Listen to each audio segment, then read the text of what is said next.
Hey, thanks for joining me. We're about to start our journey on the last pile of comics that I haven't covered that J. Scott Campbell was drawing. And it goes up to, he did quite a long run. I've got him here somewhere. There they are.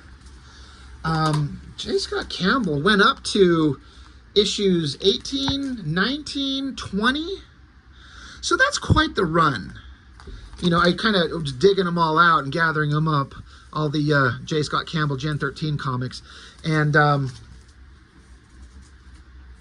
you know, I was kind of holding off because the first thing I covered with J. Scott Campbell, I believe, was his Danger Girl stuff, which to me is the peak J. Scott Campbell anything.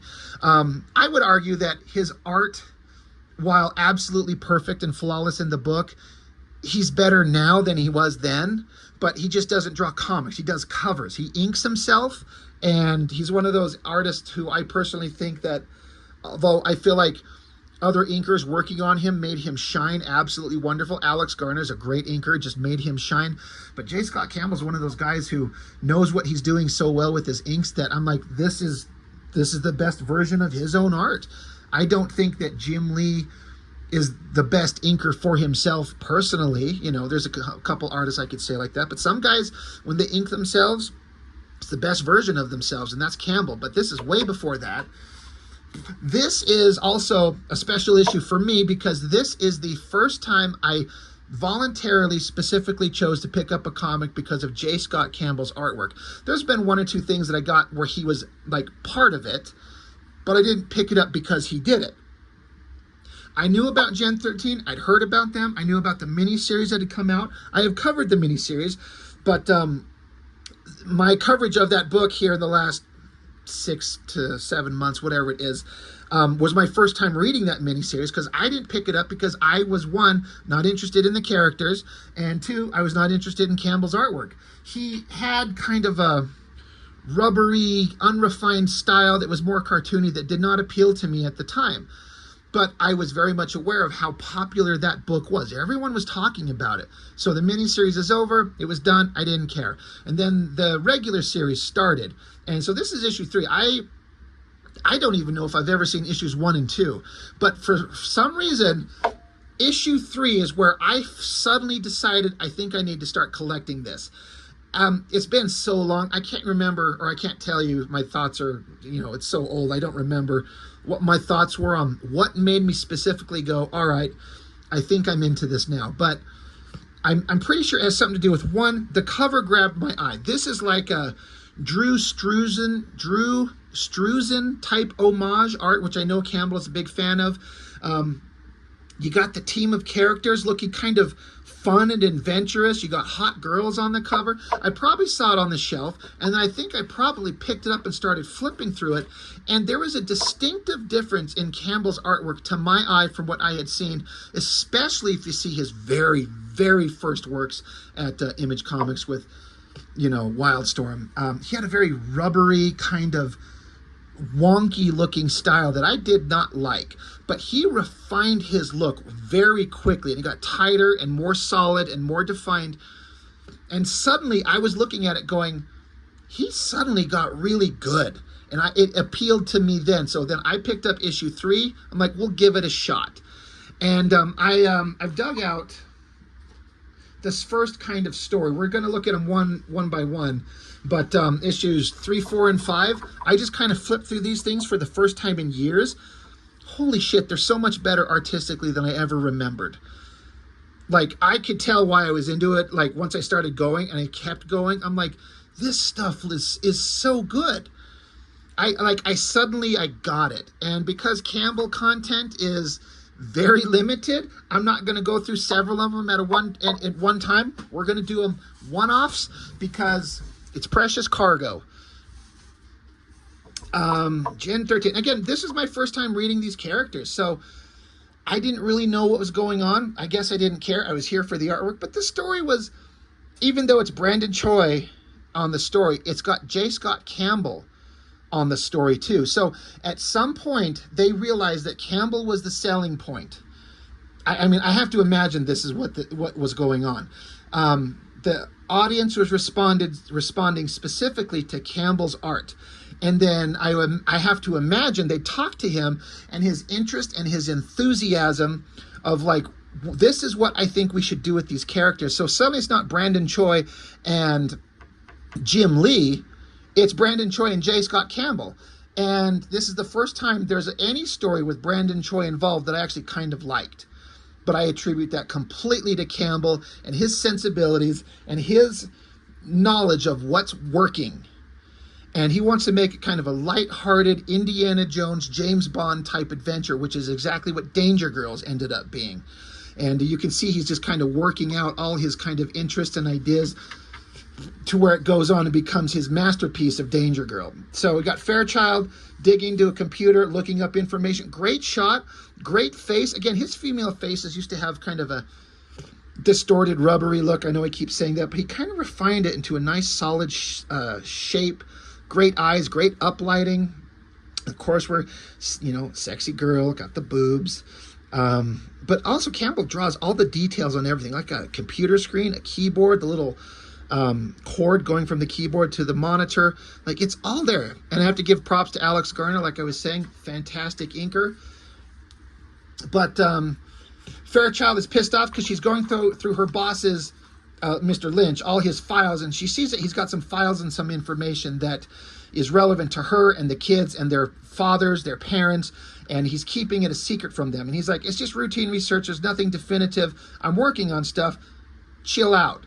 And she's freaking out. She's pissed at him. I have to say, I love that face and the lighting on it. That face on Fairchild there looks fantastic. That kind of pointy finger is a little bit cartoony, distorted, but I'm sure, I'm not going to be sitting here trying to tell Campbell how to draw.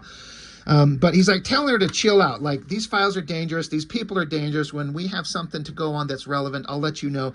She's pissed off for keeping secrets from them. She's like, fuck you, I'm out of here.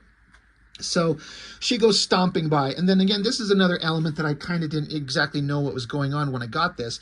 Is that there's this maid girl who I believe is a robot. And she's pissed off that the kids are leaving messes everywhere. And so you get Free Fall. And again, this is where I'm just looking at Campbell's work again then and now. He has this soft kind of feminine way of drawing these characters, and the natural kind of body pose, the way she's leaned up against the wall, looking off to the side, the outfits that he puts her in, the jeans, the chain off the side, the belly showing, the choker, the collar, she looks cute and it looks fun. I do struggle, as I've said in some other things, where these characters are supposed to be teenagers and they're being sexualized. But at the time, the audience was teenagers, honestly. Like, I don't think 40-year-old men were reading Gen-13 when this book was coming out.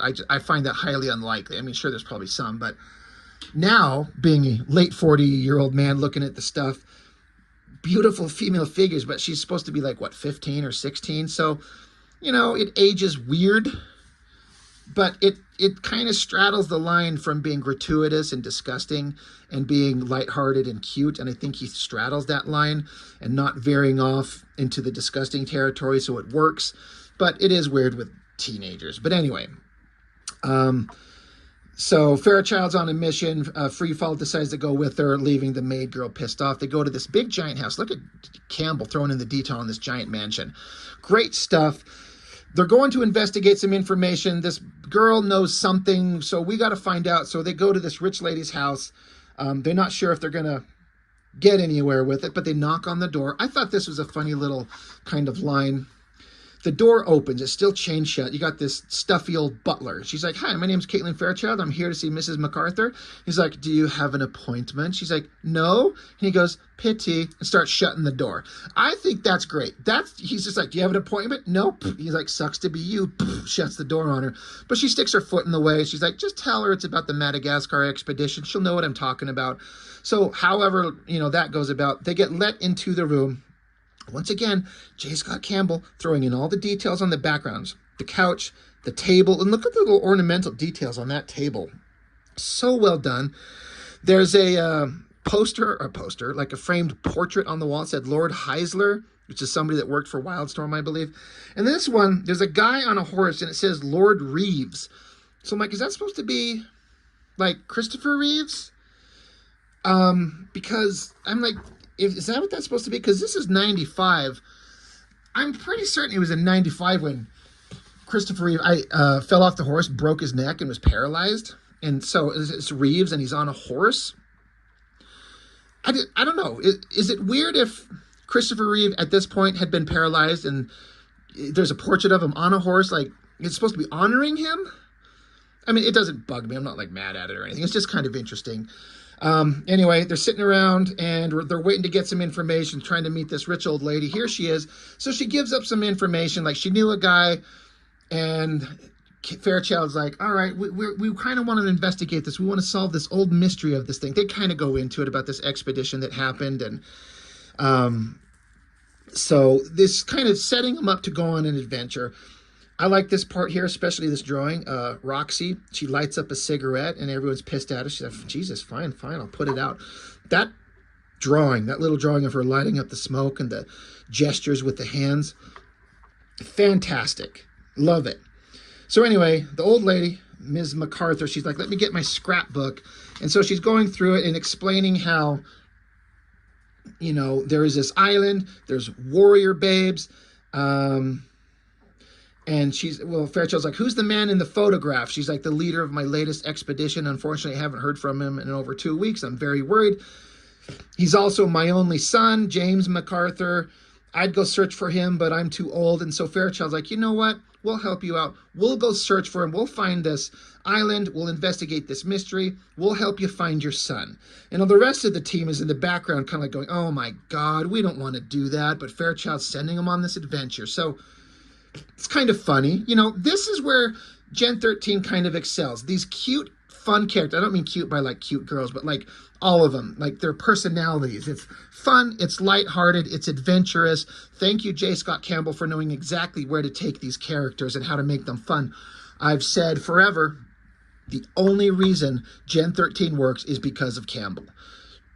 If it's not his art, if it's somebody else drawing this, even the other good artists that worked at Wildstorm, you got your Brett Booths and your Scott Clarks and your Ryan Benjamins, they're all good artists, but this book doesn't work if they're drawing it.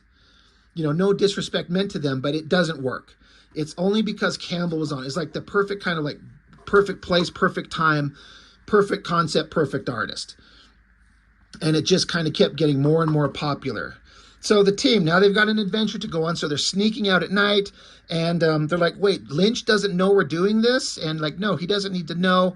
We're going on this adventure for ourselves. Let's get the hell out of here. So they jump in the Jeep and take off. Later on, Lynch, he's looking for the kids. He can't find them. He goes digging through their rooms, finds some paper for the MacArthur Foundation. So he goes to that house and yells at the lady for like, you just sent these kids on a very dangerous expedition. They don't know what they're getting into. This is bad. Why this? You weren't thinking. And she's kind of sad. And she's like, sorry, I did it all for you. So I guess they knew each other. But yeah, it's kind of setting up that the kids don't understand the danger that they're about to get into, which, you know, sets up the drama for us and makes it a little bit more dramatic and exciting. And now their boss, their leader, Lynch, has got to go track them down. So, again, getting into the stuff that Campbell loves. He loves Indiana Jones. He loves adventure. And here is your Indiana Jones homage, like that kind of classic airplane. You see the map above the sky, the plane flying through the sky. And you could just hear, like, remember in the Raiders of the Lost Ark when he gets on the plane and takes off to, was it Nepal, to go find Marion? It's like da-da-da-da, and the plane going through dot and dot and dot and dot, and then landing in a final spot. Like, this is so great. The art looks fantastic. The coloring is spectacular. I have to say, I always thought back in the day, and I still think kind of now, the elephants are not, there's something about them, especially on their faces, that kind of throws me off. It's not quite perfect. Something about the set-in eyes. Excuse me. I'm sure Campbell obviously had reference for it. There's something about the elephants that look a little not right, but that's like a microscopic, minor thing if I'm just like force myself to come up with any kind of critique, which I don't need to. I don't need to come up with a critique, but I don't know. Something about the elephants never looked right. But I like how Burnout is back here with Rainmaker, and he's got his hands on her hips, and there's almost kind of a flirty look. I can't remember, because I know they revealed that Rainmaker ended up being gay. So why is she kind of flirty looking at Burnout grabbing onto her hips? I mean, that's kind of like you're riding an elephant. If a girl's sitting in front of you, you're grabbing her hips. I mean, that's making a statement. Kind of like how Grunge is doing it here. And Roxy's not into it. She's got this look on her eyes and her hands. She's like looking, I'm like, get your fucking hands off me, my dude. And these two are actually kind of in like a burgeoning relationship. So it's fine. And then Fairchild being kind of clueless. She's just paying attention like the kind of brainy leader, just looking onto the adventure. And then here you get the girls standing there. The text is all about the adventure and what they're looking for. They run into some local tribesmen. They're going to lead them to where they need to go. Great shots of the girls. It all looks great. Like, what a great double page spread. And again, got to give it to the colorists. I need to pay attention. Joe Chiodo, so that makes sense. Great spread. Yeah, there's that kind of panel where, you know, from like the Indiana Jones thing, the line coming to and a dot right there where they land on their site where they need to go. And now they're out in the forest and they got the local tribesmen. They're like, hey, where are you going to show us where this expedition went? We need to get to Madagascar. And he's like, all right, but remember, things are dangerous. You guys don't know what you're doing. The island is cursed where they're going because there's this Island de Mystery. Not Isle de Muerte, but Isle de Mystery. So that's where they need to go. So now they're in a little inflatable boat, like a, I don't know what they call it, with a giant fan on the back, driving through. But it's crappy weather. They're, you know, blasting through the water. I like how Grunge, he's here with his hand out the side, with his hand like skimming the water. That's a fun little bit of like characterization for a guy. It's like when you're in a car and you get your hand out the window in the air. Just his hand skimming along in the water. They even mention, like, Roxy's like, what's wrong, Grunge? You've been awfully quiet this morning. He's like, just thinking is all. So it makes me wonder what's on his mind. But they're like, we're kind of spooked from the, you know, tribal guy who told us this is kind of a cursed island. Then out of the fog is a giant freaking boat. And Grunge is like, watch out, Kaylin, something's come out of the fog and it's headed towards us. They scream. Giant crash, boom, everyone gets flung everywhere. They're in their water. Grunge is acting like he can't swim, so I can't remember their names. Rainmaker comes up and grabs him. She's like, what the hell, what are you freaking out about? You know how to swim. He's like, yeah, this just feels better. Well, shit. Freefall can't swim apparently, so Burnout's going to get her. So now they're trapped in the water, like, well, now who's going to rescue us? And then we get a completely 100% unnecessary scene, but it's completely and 100% funny, lighthearted, cheesecakey, and, you know, you got to know your audience. It's mostly, you know, teenage boys. It's time to get the hot girl naked, or at least thereabouts as close as they're going to do in a comic like this. It's Fairchild's upper thighs and her ass. She's like, she swam to shore. We all got separated. I hope they all made it. She's like, I got to get to shore and get myself dry. And then she looks down and freaks out. I guess she completely lost her underwear, like nothing on underneath. She got her torn overshirt and then her wet t-shirt shit going on here. Yahoo. You know, I often talk about how they always draw characters, or rather artists draw characters, female characters got their titties and always have to emphasize their nipples. But in this case, I mean, why she isn't wearing a bra, I don't know. But she's been in the ocean and it's a wet shirt. So at least it makes sense why that little emphasis could be there. And you know, she's got her torn shirt and her little white t-shirt, but then her underwear, her bottom's got like just ripped off in the high tides or whatever. So she's completely naked. So she got a wrapper shirt around her waist. Kind of hot, kind of naughty, kind of dirty. Love the characterization there. It's cute. It's fun. Again, it's completely unnecessary, but that's part of the charm of the book. It doesn't have to be here, but then the book doesn't have, it's all about lighthearted adventure, fun, and lighthearted sexuality. I mean, that's part of it. It's an integral part of the storytelling. So she stands there looking kind of powerful, you know, got her thing tied around her waist. And it's a gratuitous shot of Campbell, who knows how to draw the hottest girls with the hottest boobs and the pointy nipples. And she's looking powerful, and it kind of fits the story. Like, there's a reason why she's this way. It's because they, got, knocked off their boat, swam through the ocean, their clothes were ripped and torn. At least there's sort of an explanation for it. But the adventure begins. So now she's on the island by herself. She, this overhead shot of her taken off into the forest. Flip over to Grunge and Rainmaker. They're on the beach. And then you get some text that's, bracketed in some little arrows to indicate that they're speaking not English.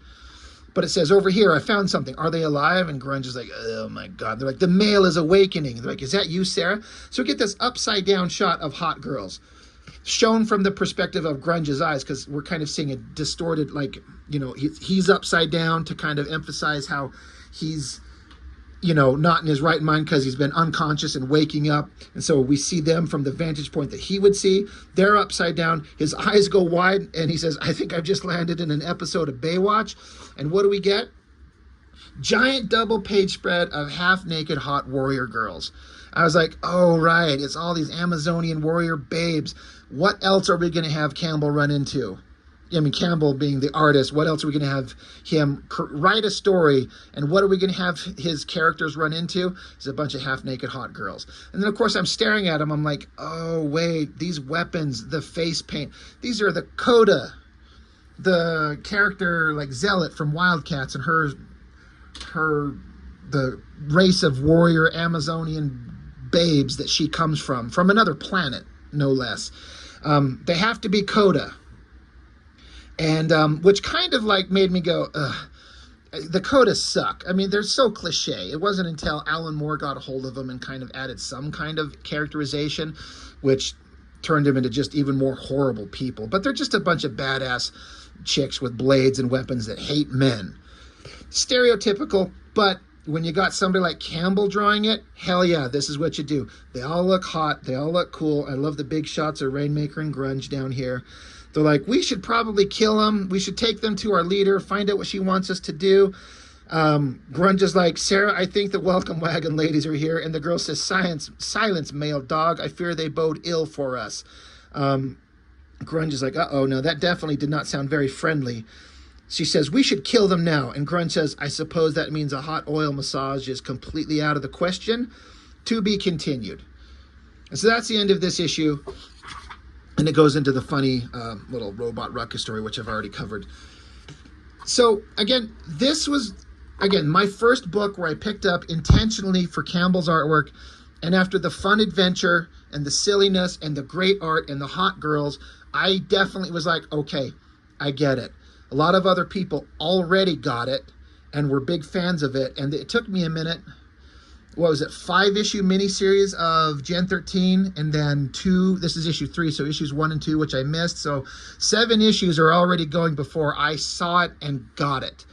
But I was completely on board. And I've already kind of flipped through these 2, and they just get better in terms of the art and the fun story.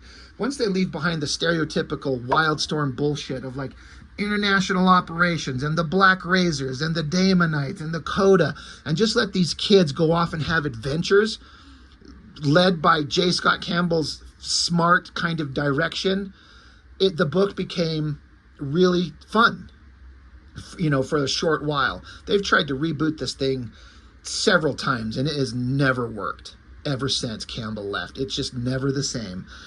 So that's the kind of magical kind of ingredient is Campbell's sensibilities and his art.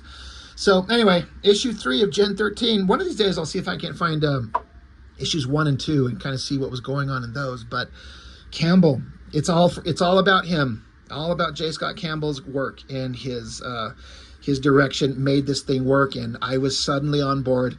And I'm going to enjoy going through every one of these books until we're done. Because once I get done with Gen-13 and all the books that Campbell did, there's no more to look at. There's no more Campbell work. And it just makes me sad because he's still drawing and he's spectacular and he won't fucking draw comics. He just does covers.